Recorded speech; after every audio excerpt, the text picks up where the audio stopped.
Assalamualaikum warahmatullahi wabarakatuh. Salam sejahtera untuk kita semua. Perkenalkan, nama saya Dr. Muhammad Samsul Sabri MPD. Saya dosen tetap di Fakultas Kesehatan Universitas Nahdlatul Ulama Nusa Tenggara Barat. Saat ini saya sedang mengikuti proses seleksi sertifikasi dosen gelombang 1 yang diselenggarakan oleh Kementerian Pendidikan Tinggi, Sains dan Teknologi pada tahun 2026. Video ini saya buat sebagai pernyataan diri dosen dalam unjuk kerja Tridharma Perguruan Tinggi, khususnya pada bidang pengajaran. Pada kesempatan ini, saya ingin memaparkan mata kuliah yang saya ampu, yaitu Anatomi dan Fisiologi, dengan kode mata kuliah 092222018. Mata kuliah ini merupakan mata kuliah wajib pada program studi S1 Ilmu Gizi pada semester 2 dengan bobot 2 SKS.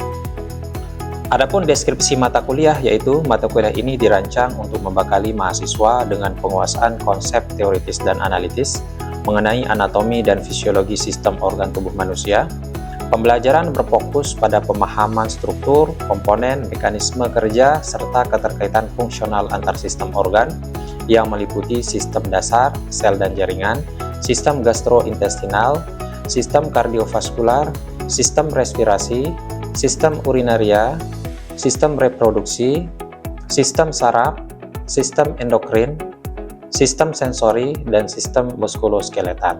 Melalui pendekatan pembelajaran berbasis luaran, mahasiswa diarahkan untuk mampu menganalisis korelasi antara fisiologi normal tubuh manusia dengan manifestasi klinis atau patofisiologi penyakit guna mendukung kompetensi dasar bidang kesehatan secara profesional dan komprehensif.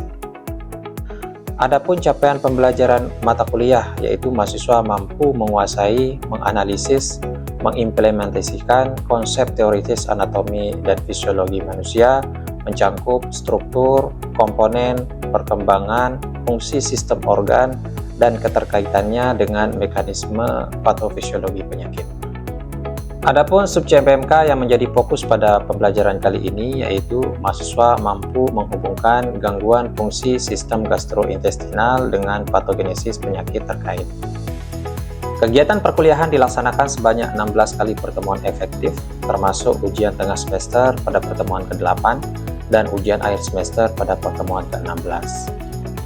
Metode pembelajaran menerapkan studi kasus atau proyek melalui diskusi kelompok, pemecahan masalah, dan presentasi interaktif dengan alokasi waktu per pekan, yaitu tatap muka, penugasan terstruktur, dan belajar mandiri. Media dan sarana pembelajaran yang digunakan meliputi Learning Management System, Anatomi 3D Simulator, Office 365, modul, dan referensi yang relevan. Adapun komponen dan bobot penilaian mahasiswa terdiri dari kuis 10%, tugas 20%, UTS 15%, UAS 20%, dan studi kasus atau proyek 35%. Berikut video proses pembelajaran anatomi dan fisiologi, mari kita simak bersama. Assalamualaikum warahmatullahi wabarakatuh. Waalaikumsalam warahmatullahi wabarakatuh. Selamat pagi semuanya. Hadir. Ya, ini hadir semua ya? Hadir. Gimana kabarnya hari ini? Oke, alhamdulillah baik semua ya. Ya. Nah, pada kesempatan ini kita akan melanjutkan materi kita di mata kuliah anatomi dan fisiologi manusia, yaitu pada topik sistem pencernaan. Nah, sebelumnya kita sudah membahas terkait dengan konsep dasar anatomi dan fisiologi ya. Sekarang kita akan melanjutkan materinya. Nah, sebelumnya saya sudah melakukan penelitian di daerah pertambangan emas rakyat yang ada di Sekotong. Nah, ini adalah daerah tempat saya melakukan penelitian dan titik-titiknya. Di sini ada 6 lokasi ya. Dan sedangkan fokus dari penelitian terkait dengan cemaran merkuri di hewan, saya sudah lakukan di sini ada beberapa titik di sepanjang garis pantai ini ya. Nah, dari penelitian yang saya lakukan ini ternyata kandungan merkuri itu sangat tinggi di beberapa jenis hewan di sini ya, kalau kita lihat. Dan angka merkurinya, kandungan merkurinya sangat tinggi, bahkan di angka di atas 40, di mana di standar WHO-nya sangat-sangat tinggi. Contohnya ada udang rebon, kerang Jepang, ini ada kerang molon, ada lele, dan seterusnya ini ya. Ada kepiting, terus ada kerang darah di sini, terus ada ikan juga di sini, dan ada jenis kerang. Nah, selain dari penelitian ini, ternyata ada kasus yang terjadi di mana di sini kita sebut sebagai Tuan Ahmad, 35 tahun. Ini adalah warga di sekitar area tambang emas ilegal. Selama 5 tahun ia ternyata mengonsumsi ikan sungai yang tercemar merkuri. Nah, kini ia menderita malnutrisi berat, diare kronis, dan anemia yang tidak membaik dengan suplementasi zat besi. Nah, secara klinis diduga terjadi kerusakan pada mukosa usus halusnya ya. Nah, jadi ini ikan yang sering dikonsumsi di daerah sana ya. Nah, pertanyaannya teman-teman, nah kira-kira apa yang terjadi dari Tuan Ahmad ini, dari sistem pencernaannya? Misalkan sistem pencernaannya itu kita analogikan seperti spons ya, dan spons itu ternyata ditutupi oleh logam berat di atas permukaannya. Nah, kira-kira apa yang terjadi? Ada yang memberikan tanggapan? Saya, Pak. Ya, silakan Lubna. Baik, perkenalkan nama saya Lubna Tulisna, izin menjawab. Sistem pencernaannya itu akan terganggu dan nutrisi tidak akan bisa masuk ke pembuluh darah. Ya, jawabannya sama banget. Nah, itu yang akan terjadi ya di sistem pencernaan kita. Nah, agar lebih detailnya kita memahami terkait dengan kasus tersebut dan mendalami terkait dengan sistem pencernaan, kita akan mengerjakan sebuah lembar kerja di sini terkait dengan studi kasus tersebut. Nah, di mana di sini nanti saya akan membagi kelompok menjadi 4 dan masing-masing kelompok nanti akan mengerjakan studi kasus tersebut yang terdiri dari 4 permasalahan di sana ya, yang akan kalian jawab. Ya, saya akan bagikan, bisa membentuk kelompok ya. Ini kelompok 1, yang di belakang kelompok 2, ini kelompok 3, dan yang belakangnya kelompok 4. Jadi satu kelompok terdiri dari 5 orang ya. Oke, silakan bisa membuat lingkaran ya.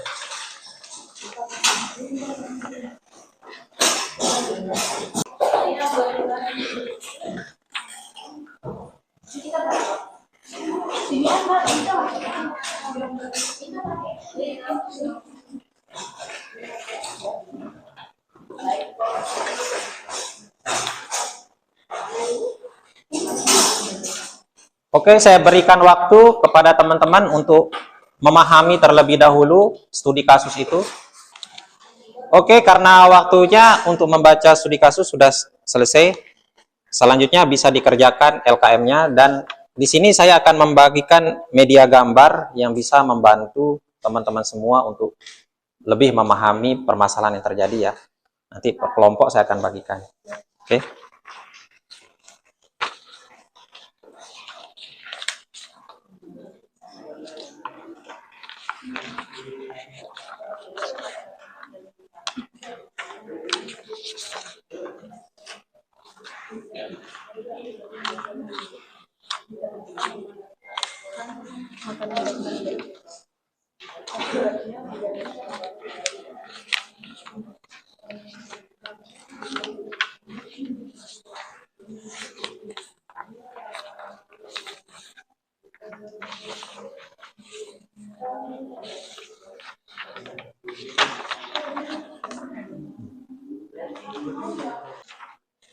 Oh, ada yang masih bingung dengan gambarnya? Bingung dengan gambar kalau Dari gambarnya ya. Oh iya. Nah, yang ini ya. Nah, ini namanya Lucky Gut Syndrome ya. Nah, di mana di sini kalau kita lihat itu ada di sini kondisi normal, ini kondisi yang tidak normal atau terjadi inflamasi. Nah, permasalahan? Ini Bapak, untuk ini kita kurang mengerti Bapak. Oh, kurang mengerti. Ya. Nah, jadi ini adalah gambar dari sistem pencernaan kita, khususnya di bagian usus ya. Nah, proses penyerapan itu bisa terjadi di bagian ini.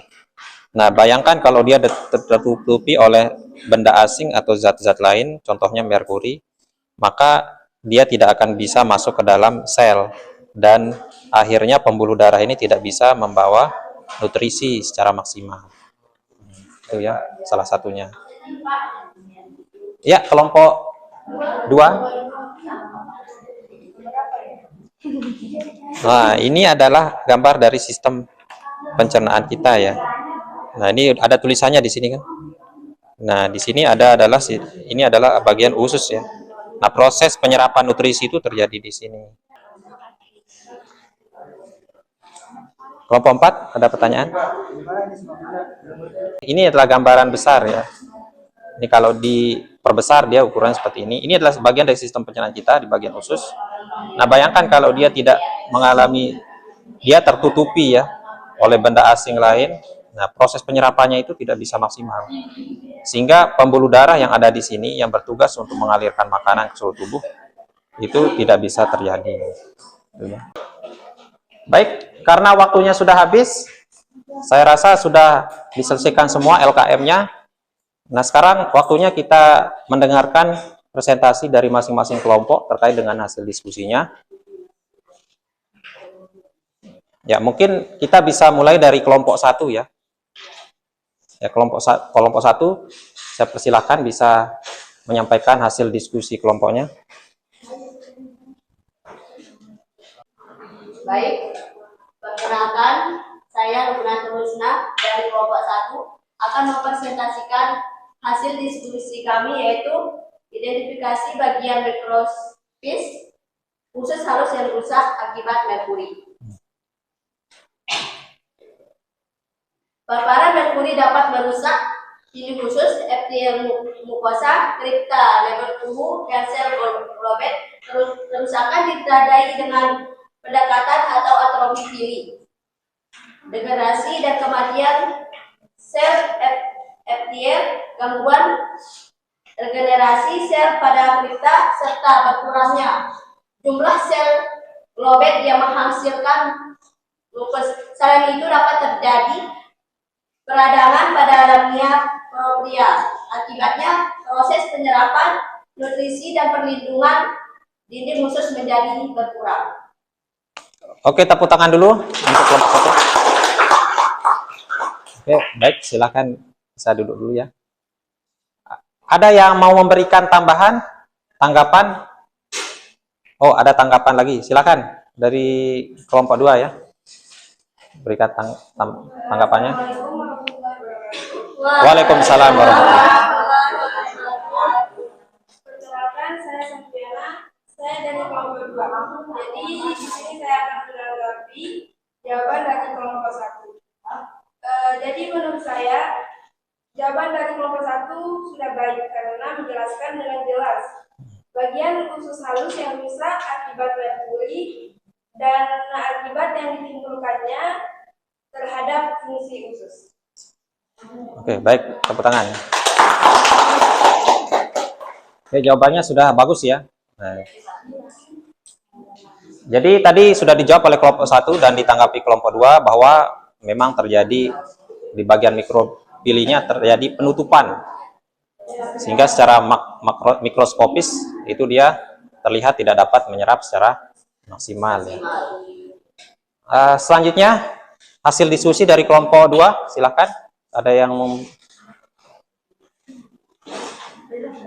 Baik, Assalamualaikum warahmatullahi wabarakatuh. Waalaikumsalam warahmatullahi wabarakatuh. Perkenalkan, nama saya Hajatul.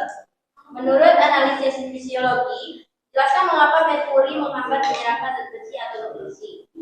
Karena merusak sel epithel usus halus dan mengganggu kerja protein transporter yang berfungsi menyerap zat besi. Merkuri juga berkaitan dengan enzim tubuh sehingga proses absorpsi dan metabolisme nutrisi terganggu. Akibatnya, jumlah zat besi yang masuk ke dalam darah berkurang dan menyebabkan anemia. Oke, bagus. Teman-teman. Selanjutnya ada yang memberikan tanggapan tambahan? Oh, udah, silakan. Baiklah, perkenalkan saya Susma Maulina dari kelompok 3 akan menambahkan materi dari kelompok 2. Sederhananya, merkuri itu seperti pengganggu yang membuat tubuh tidak bisa memanfaatkan makanan dengan baik. Akibatnya beberapa zat gizi penting itu seperti zat besi, zinc, mineral dan nutrisi lainnya menjadi lebih sulit diserap. Jadi paparannya yaitu merkuri bukan hanya berbahaya karena sifat racunnya, tetapi juga karena dapat mengurangi kemampuan tubuh dalam menyerap nutrisi yang dibutuhkan untuk tubuh berkembang dan menjaga kesehatan. Ya, tepuk tangan. Ya, bagus ya jawabannya. Selanjutnya presentasi dari kelompok 3 terkait hasil diskusinya tadi. Baik, perkenalkan nama saya Arya Priani akan membahas hasil diskusi. Jadi, mengapa kerusakan usus itu menyebabkan diare kronis? Kerusakan usus dapat menyebabkan diare kronis karena fungsi utama usus itu adalah untuk penyerapan air, elektrolit, dan juga zat gizi itu bisa terganggu. Karena itu, kerusakan usus itu disebabkan oleh kombinasi antara kerusakan atau gangguan penyerapan air dan juga nutrisi. Baik, sebelumnya perkenalkan nama saya Ahyar Holib Raden Akbar. Izin menambahkan sedikit Bapak. Ya, silakan. Mengapa kerusakan usus itu menyebabkan diare kronis? Dikarenakan kerusakan sel epidel yang menyebabkan inflamasi dan gangguan keseimbangan elektrolit, Pak. Air gagal diserap kembali ke darah, justru keluar ke lumen usus yang mengikuti gradien osmotik dan yang menyebabkan terjadinya diare. Oke, bagus ya. Ada tambahan dari kelompok lain? Oh ya, silakan. Libat. Baik, perkenalkan nama saya Isan Libat. Saya izin memberikan tambahan. Meskipun ya kerusakan usus dapat menyebabkan diare kronis, tidak semua kasus diare kronis disebabkan oleh kerusakan usus. Diare kronis juga dapat terjadi akibat faktor lain seperti infeksi yang berkepanjangan, intoleransi makanan, dan gangguan humoral, efek samping obat-obatan atau gangguan fungsi usus tanpa adanya kerusakan struktural yang nyata. Oke, bagus ya. Ya, itu jawaban dari kelompok 3 dan tambahan tadi kelompok 4. Sudah bagus ya jawabannya. Ya, jadi diare itu terjadi karena ada gangguan dari sistem osmotiknya yang menyebabkan kombinasi atau apa namanya keseimbangan elektrolit yang terjadi, cairan yang terjadi tidak seimbang dalam tubuh.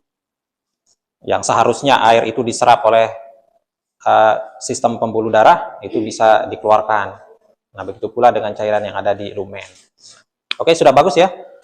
Selanjutnya hasil diskusi kelompok 4, silakan. Baik, sebelumnya perkenalkan saya Widasari. Saya akan menjelaskan hasil diskusi kami dari kelompok kami. Solusi gizi rekomendasi nutrisi untuk memperbaiki mukosa. Solusi gizi, tingkatkan asupan protein tinggi seperti ikan, telur, ayam, glutamin, vitamin A, vitamin C, dan zinc. Untuk membantu memperbaiki mukosa usus, berikan juga probiotik, yogurt, serta hindari makanan yang pedas dan berlemak. Oke, bagus. Mungkin ada tambahan? Oh, ada? Oke, silakan. Baik, saya dari kelompok 1 ingin memberikan tambahan kepada kelompok 4. Baik, jawaban dari kelompok 4 itu sudah sangat benar. Saya setuju dengan solusi gizi tersebut karena protein, vitamin A, vitamin C, dan zinc berperan penting dalam memperbaiki jaringan mukosa usus yang rusak. Oke, bagus potongannya. Ya, jawabannya sudah bagus-bagus dan luar biasa, sudah bisa menjawab semua permasalahan yang ada di studi kasus yang sudah kita kerjakan. Oke, karena sudah selesai diskusinya, mungkin kita kembalikan lagi ya posisi duduknya ke tempat yang semula. Baik, tadi kita sudah berdiskusi dengan sangat bagus terkait dengan studi kasus yang ada. kita perlu mereview sedikit terkait dengan sistem pencernaan. Nah, di sini kalau kita lihat, ini adalah ringkasan dari sistem pencernaan kita ya. Nah, kalau kita lihat di sini, mulai dari mulut di sini ya, terus esophagus, ada stomach, ada small intestine, usus halus, ada usus besar, dan terakhir di sini ada rektum ya. Nah, kita bayangkan bila di bagian inti atau di bagian usus halus itu ternyata terjadi gangguan seperti yang terjadi tadi, maka bisa dibayangkan berapapun nutrisi makanan yang kita konsumsi, maka nutrisi itu tidak akan dapat diserap secara maksimal ya. Nah, kalau kita lihat secara lebih besarnya lagi, itu strukturnya seperti ini ya. Nah, bisa kita lihat ya. Nah, jadi pembuluh darah itu tepat berada di bagian bawah dari epitel dari sistem pencernaan. Dia sebagai transport yang sudah siap menerima karbohidrat rantai sederhana, lipid rantai sederhana, dan protein rantai sederhana untuk dibawa ke seluruh tubuh. Nah, bayangkan kalau ada merkuri, tadi hasil diskusinya, merkuri itu salah satunya bisa mengikat enzim dan mengikat protein yang berperan untuk menyerap atau mencerna nutrisi yang ada di sistem pencernaan. Dan dia tidak bisa masuk di sini. Nah, begitu pula dengan dia ditutupi di bagian sini ya. Dan terjadi kerusakan.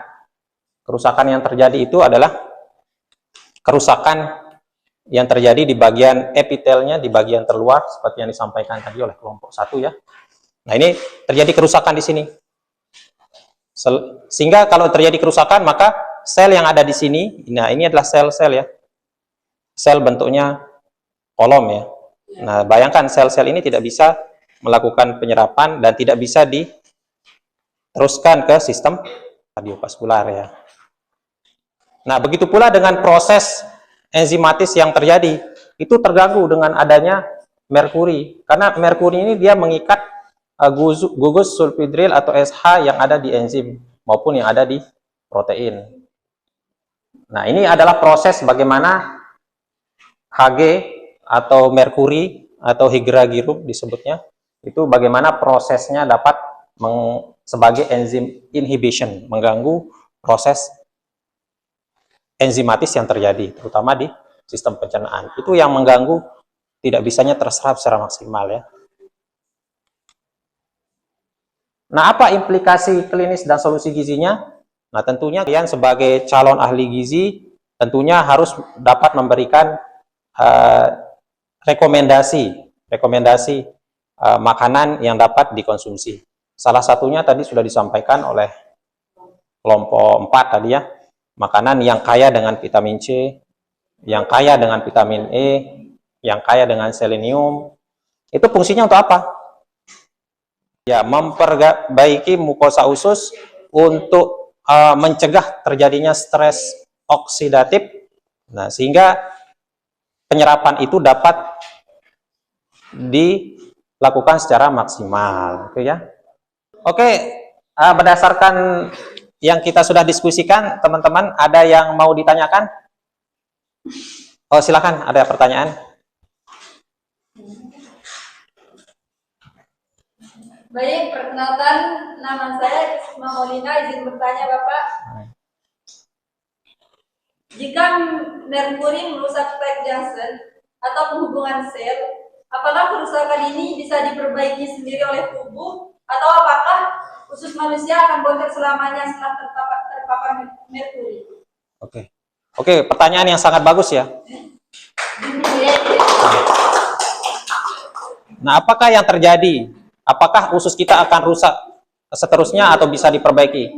Nah, usus kita itu merupakan salah satu sel yang paling cepat melakukan regenerasi atau perbaikan, itu bisa 3-4 hari, sehingga dengan asupan makanan yang cukup dan rekomendasi makanan yang sesuai, itu dapat mempercepat atau memperbaiki, terutama di bagian epitelnya. Nah, sehingga sebagai ahli gizi kalian harus memberikan rekomendasi makanan yang cocok. Contohnya yang kaya akan antioksidan, yang tinggi proteinnya, karena itu butuh untuk perbaikan sel. Oke. Sudah jelas? Oke, terakhir kita perlu merangkum atau membuat kesimpulan dari pertemuan kita pada hari ini. Yang pertama, kesehatan sistem pencernaan itu bergantung antara sinergi dari struktur anatomi villi usus dengan efektivitas fungsi fisiologis. Sehingga kita harus memaksimalkan bahwa sistem pencernaan kita itu terdiri dari berbagai macam komponen yang sangat penting. Nah, bila dia terganggu, maka tentunya tidak dapat menyerap secara maksimal. Nah, terus kalian sebagai calon ahli gizi tentunya harus mempelajari dan menguatkan kembali keilmuannya bagaimana merekomendasikan makanan yang sesuai bagi gejala-gejala, contohnya misalkan diare akibat dari terpapar merkuri. Oke, mungkin itu ya untuk pembelajaran kita hari ini. Agar lebih berkahnya, kita tutup pertemuan kali ini dengan mengucapkan alhamdulillah. Ya, sekian mungkin yang dapat kita sampaikan. Kita lanjutkan pekan depan dengan topik selanjutnya di sistem peredaran darah. Nah, kita akan membahas bagaimana nutrisi itu dapat dialirkan melalui sistem peredaran darah secara ke seluruh tubuh. Mungkin itu ya. Kita tutup. Wallahu muwaffiq ila aqwamit thoriq. Wassalamualaikum warahmatullahi wabarakatuh.